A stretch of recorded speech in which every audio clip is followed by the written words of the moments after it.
devons pas ni reculer, ni abandonner. Le combat est noble, il est exaltant. Il est certes difficile à raison de la répression sauvage qui nous est infligée lorsque nous exerçons ce droit constitutionnel de manifester dans les rues et sur les places publiques. Mais nous ne devons pas abandonner ce pays dans les mains de la dictature. Beaucoup sont morts, beaucoup ont vu leurs maisons détruites, beaucoup ont vu leurs droits violés. Nous n'avons pas le droit de les abandonner. Nous n'avons pas le droit d'abandonner les efforts et les sacrifices consentis. Nous avons l'obligation morale à l'égard des nombreuses victimes, à l'égard de ceux qui ont perdu des biens, à l'égard de ceux qui ont perdu leur intégrité physique. Nous avons le devoir de continuer le combat jusqu'à la victoire. Et croyez-moi, la victoire, elle est à notre portée désormais. L'essentiel est qu'on puisse continuer avec la même détermination, avec le même engagement, avec le même esprit de sacrifice. Parce qu'il faut de l'esprit de sacrifice pour avancer avec cette dictature. Et je sais que vous l'avez et je suis fier de vous. Aujourd'hui, les militaires, gendarmes et policiers qui sont à l'armée se comportent comme une armée d'occupation. Croyez-moi. Ils ont incendié les boutiques et les magasins, frappé les femmes et les enfants, procédé à l'arrestation de mineurs de 10 ans. Aujourd'hui, ils sont internés. Ils savent qu'ils veulent les déférer à Conakry, des enfants de 12 ans. Même une armée d'occupation ne peut pas se comporter comme ça. C'est l'instruction de qui? De M. Alpha Condé, qui garantit l'impunité à tous ceux qui violent le droit de ceux qu'il considère comme son opposition. Malheureusement, il considère toute une communauté comme étant son opposition.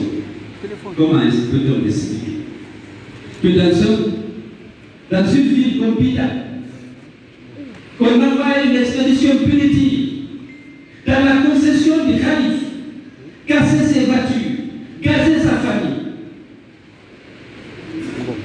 et qu'on répète 2 semaines après la même chose à l'année. Le pauvre Thierno Badou qui se débat pour qu'il y ait la paix, pour qu'il y ait l'entente au nom de leur religion, c'est ce rôle. On vient, on le casse chez lui, dans sa constitution. Un homme que tout le monde respecte, parce que c'est l'imam, parce que c'est l'inspecteur régional de la Ligue islamique, parce que c'est un homme de culture, parce que c'est un homme de religion. Les soldats d'Alpha Condé viennent l'agresser, pulvériser sa possession de gaz lacrymogène. C'est ce qu'ils ont fait 2 semaines avant à Pida, chez la Djebano. Qu'est-ce que cela signifie? Dr Foudiossou a donné une interprétation. C'est pour revolter les gens. Non, c'est pour humilier ceux qui les respectent. Humilier une communauté qui a de l'égard pour ses âges. Mais c'est une valeur africaine, valable aussi bien en Haute-Guinée qu'en Basse-Guinée qu'en forêt. On respecte les sages. Se rebours lorsque ça ne va pas.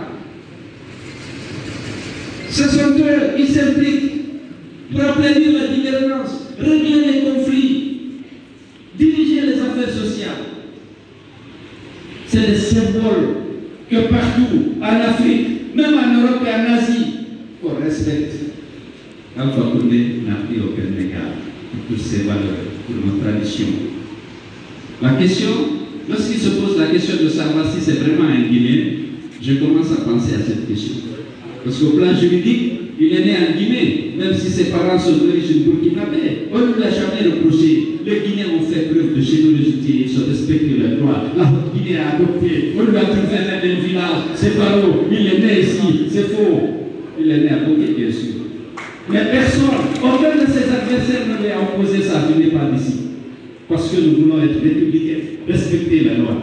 Mais lorsqu'on tient, lorsqu'on constate qu'il n'y a aucun égard pour ce peuple, Mon ami, ton dictaphone est carrément dans ma Pour ces symboles, ça peut enregistrer même on ne en peut bas. pas ne pas se tromper là-dessus. Quand on soit parlé de 2010, je vais juste ajouter. Lorsqu'il a instruit les extrémistes du RPG de s'attaquer à la communauté kurde, la Syrie en particulier, ils ont organisé la chasse à l'homme contre les ressortissants de la Moyen-Orient. On s'est inquiété. Le conseil interreligieux, Monseigneur Gomez, et l'Archimam Massari Kamara, on s'est tous retrouvés. C'est le général Sekouba. Tout le monde a trouvé que ce n'était pas bon. On a dit, celui qui est le plus jeune, va saluer ton grand frère. Je me suis levé, parce que moi je suis à la recherche de la paix, pas du pouvoir, mais je veux que la Guinée soit unie et qu'elle prospère par l'exploitation judicieuse, rationnelle de ses richesses et que ses enfants soient unis autour des valeurs essentielles pour qu'on affronte ensemble les défis du sous-développement. Je me suis levé, je suis allé présenter des excuses à Alpha pour la paix. Parce que tous les sages étaient là, les imams étaient là, les responsables du monde chrétien étaient là. Pour moi, je respecte ces symboles. Ils m'ont dit, tu es le plus jeune, c'est toi qui dois aller. Je me suis levé. Je l'ai fait parce que c'est le seul symbole. Je n'ai pas peur d'Alpha. Il n'a pas de respect pour moi. Mais lorsque tout le conseil interreligieux se joint au président de la République d'alors pour me demander, au nom de la tradition africaine, c'est toi le jeune qui doit aller. Je suis allé. Et on a décidé que le lendemain, il faut qu'on se donne la main pour sauver la Guinée. Ensemble, il faut qu'on aille à Sibiri, qu'on aille partout, pour dire que nous avons en commun la Guinée et son unité, et de demander les gens d'arrêter les violences. Le général Toto était là, l'imam El Hadji Massali était là. À l'aviation militaire, j'ai donné un hélicoptère pour nous transporter la Guinée, prêcher la paix et montrer qu'on est unis, qu'on est des frères. Le général Maturel était là. On a attendu Alpha 1 heure, 2 heures, 3 heures. Après, il a envoyé la commission que le ministère de l'État dise qu'il ne bouge pas. La mission a été annulée. Plus que ça, c'est vrai. Lorsque les jeunes voulaient se révolter à la baie, à Mamou, j'ai téléphoné à tous les sages pour dire qu'il ne faut pas faire cette erreur. Elle pourrait être catastrophique pour le pays de vous attaquer là-dedans. C'est vos frères. Certains sont militants de l'UFPG, même les militants du RPG. C'est vos frères, vous ne pouvez pas les attaquer. Ce serait une faute grave, même vis-à-vis de Dieu et de la religion, parce que ceux qui sont avec vous n'ont rien fait.